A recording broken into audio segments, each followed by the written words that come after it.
గ్రామ పంచాయతీ కార్మికులకు కనీస వేతనం 26,000 రూపాయలు నిర్ణయించాలని, పీఎఫ్ఓ ఈఎస్ఐ సదుపాయం అందించాలని, ఆన్లైన్లో పేర్లు నమోదు లేని కార్మికుల పేర్లు వెంటనే నమోదు చేయాలని సిఐటియు జిల్లా సహాయ కార్యదర్శి కొప్పల శంకర్ డిమాండ్ చేశారు. ఆదివారం జమ్మికుంట మండల కేంద్రంలోని gram panchayat employees and workers union Karimnagar జిల్లా కమిటీ సమావేశం ఎలకపల్లి సారయ్య అధ్యక్షతన నిర్వహించడం జరిగింది. ఈ యొక్క సమావేశానికి ముఖ్య అతిథిగా సిఐటియు జిల్లా సహాయ కార్యదర్శి కొప్పల శంకర్ హాజరై మాట్లాడుతూ, కార్మికులు ఐకమత్యంతో ఏకమై పోరాడితేనే సమస్యలు పరిష్కారం అవుతాయని, అనేక పోరాటాల ద్వారానే కార్మికులకు హక్కులు లభించాయని, ప్రభుత్వాలు పాలకులు దయాదాక్షిణ్యాలతో ఏనాడు కూడా కార్మిక సమస్యలు పరిష్కారం కాలేదని, 2018 33 రోజుల సిఐటియు సమ్మె పోరాటం సందర్భంగానే అప్పటి తెలంగాణ ప్రభుత్వం గ్రామ పంచాయతీ కార్మికులకు 8,500 జీవో ఇచ్చిందని, అప్పటి నుండి ఇప్పటి వరకు కార్మికులకు జీతాలు పెరగలేదని, కాంగ్రెస్ ప్రభుత్వం తన ఎన్నికల మేనిఫెస్టోలో పొందుపరిచినట్లుగా పారిశుద్ధ్య కార్మికులకు కనీస వేతనం అమలు చేస్తామని, ఉద్యోగ భద్రత కల్పిస్తామని హామీని అమలు చేయాలని, ఎన్నికల ముందు ఇచ్చినటువంటి హామీలను అమలు చేయకుండా ఉద్యోగులు కార్మికులు సమ్మెలు చేస్తామంటే, రావాల్సిన కనీస సౌకర్యాలు అందించాలంటే తెలంగాణ ముఖ్యమంత్రి అప్పు పుట్టడం లేదు, డబ్బులు లేవు అనటం సరే అనేది కాదని, కార్మికులకు ఉద్యోగులకు జీతాలు పెంచితే ప్రభుత్వాలు ఏమో లాస్ కావని, దివాలా తీయని ప్రజల కొనుగోలు శక్తి పెరుగుతుందని, అధికార దాహం కోసం తలకి మించిన హామీలను ఇచ్చి అధికారమే ధ్యేయంగా పనిచేస్తేనే ప్రభుత్వానికి ఇబ్బందులు వస్తాయని ఆరోపించారు.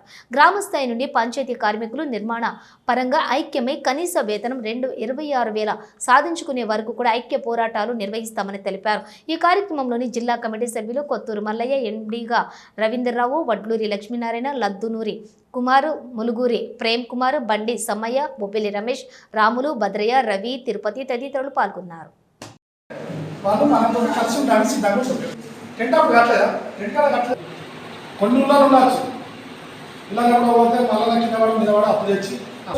జమ్మికుంట మండల కేంద్రంలో Telangana gram panchayat employees and workers union Karimnagar జిల్లా కమిటీ సమావేశం ఎలకపల్లి సారయ్య అధ్యక్షతన నిర్వహించుకోవడం జరిగింది.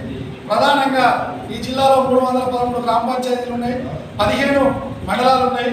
మరి గత 15-20 సంవత్సరాలుగా గ్రామ పంచాయతీ కార్మికులకు కనీస వేతనం ఇవ్వాలని చెప్పేసి, అదేవిధంగా ఉద్యోగ భద్రత కల్పించాలని చెప్పేసి, ఏదైతే మల్టీపర్పస్ వర్కర్ విధానం ఉందో దాన్ని రద్దు చేయాలని చెప్పేసి 2023లో 33 రోజుల పాటు సమ్మె చేయడం జరిగింది.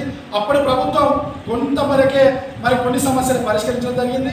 ఇప్పుడు ఉన్నటువంటి ఏదైతే కాంగ్రెస్ ప్రభుత్వం ఉందో, ఎలక్షన్ల ముందు మరి గ్రామ పంచాయతీ కార్మికులే కానీ పారిశుద్ధ్య కార్మికులే కానీ వాళ్ళకు కనీస వేతనం ఇస్తామని చెప్పేసి ఎన్నికల మేనిఫెస్టోలో పెట్టడం జరిగింది. వాళ్ళ ఎన్నికల ముందు కూడా ప్రకటించడం జరిగింది. అదేవిధంగా ఉద్యోగ భద్రత కూడా కల్పిస్తామని చెప్పడం జరిగింది. దానిలో భాగంగానే ఈ గ్రామ పంచాయతీ కార్మికులకు పెండింగ్ జీతాలు కూడా మొత్తం హైదరాబాద్ ప్రోగ్రాం సందర్భంగా ప్రభుత్వం క్లియర్ చేయడం జరిగింది. దాన్ని మేము స్వాగతిస్తున్నాం. అదే సందర్భంలో మల్టీపర్పస్ వర్కర్ విధానం అంటే ఒకటే కార్మికుడు అన్ని రకాల పనులు చేయాలని చెప్పి చేయడం వల్ల ఎలక్ట్రీషియన్ పని రాక కార్మికులు ప్రమాదాలు జరుగుతున్నాయి, ట్రాక్టర్లు రాక బోల్తాలు పడుతున్నాయి. కాబట్టి ఈ మల్టీపర్పస్ వర్కర్ విధానాన్ని రద్దు చేయాలని చెప్పేసి ప్రభుత్వాన్ని డిమాండ్ చేస్తున్నాం. కేటగిరీల వారినే హోదా కల్పించి కనీస వేతనం 26,000 రూపాయలు నిర్ణయించాలి. సుప్రీంకోర్టు తీర్పు ప్రకారం పర్మనెంట్ పనిలో పర్మనెంట్ వర్కర్నే పెట్టాలని చెప్పేసి నిబంధనలు ఉన్నప్పటికీ కూడా మరి ప్రభుత్వాలు విస్మరిస్తున్నాయి. కాబట్టి రానున్న రోజులలో ఏదైతే ప్రధాన డిమాండ్ మల్టీపర్పస్ విధానం రద్దు చేయాలి, కనీస వేతనం మున్సిపల్ కార్మికులకు ఇచ్చినట్టు 60 నంబర్ జీవో ప్రకారం 15,500 చెల్లించాలి, కనీస వేతనం సుప్రీంకోర్టు తీర్పు ప్రకారం 26,000 నిర్ణయించాలి. అదేవిధంగా ప్రమాదవశాత్తు డ్యూటీలో మరణించిన కార్మికుడికి 15 లక్షల రూపాయలు ప్రభుత్వమే ఇన్సూరెన్స్ చేయించాలి. గ్రామ పంచాయతీ కార్మికులకు ఇవ్వకుండా కొన్ని మండలాల్లో అధికారులు బెదిరింపులకు గురి చేస్తున్నారు, కార్యదర్శులు బెదిరింపులకు గురి చేస్తున్నారు. వాళ్ళ జీతాలు వచ్చేది 9,500, దానిలో 1,000 రూపాయలు 1200 కూడా కోతలు విధిస్తున్నారు. కాబట్టి దీన్ని యూనియన్గా మేము వ్యతిరేకిస్తున్నాం. రేపు రానున్న రోజులలో పెద్ద ఎత్తున కూడా కింది స్థాయిలో ఐక్యం చేసి కార్మికులందరినీ మల్టీపర్పస్ విధానం రద్దు చేసి కనీస వేతనం 26,000 నిర్ణయించే వరకు కూడా మరి పోరాటం చేస్తామని చెప్పేసి సిఐటిగా నిర్ణయిస్తూ ఈరోజు జిల్లా కమిటీ సమావేశంలో తీర్మానించుకోవడం జరిగింది.